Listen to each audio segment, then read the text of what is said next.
The Epistle of Paul the Apostle to the Ephesians chapter 2, verses 1 to 22. And you he made alive, who were dead in trespasses and sins, in which you once walked according to the course of this world, according to the prince of the power of the air, the spirit who now works in the sons of disobedience.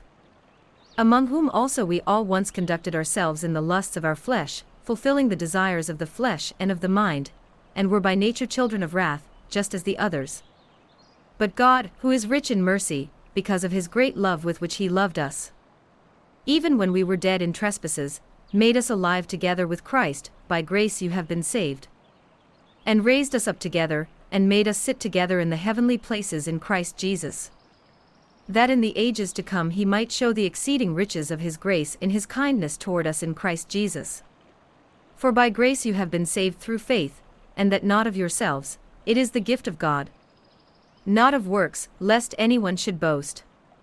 For we are his workmanship, created in Christ Jesus for good works, which God prepared beforehand that we should walk in them.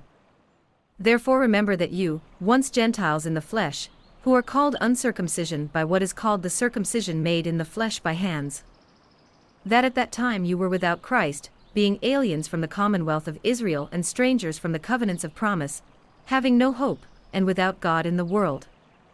But now in Christ Jesus you who once were far off have been brought near by the blood of Christ. For he himself is our peace, who has made both one, and has broken down the middle wall of separation, having abolished in his flesh the enmity, that is, the law of commandments contained in ordinances, so as to create in himself one new man from the two, thus making peace.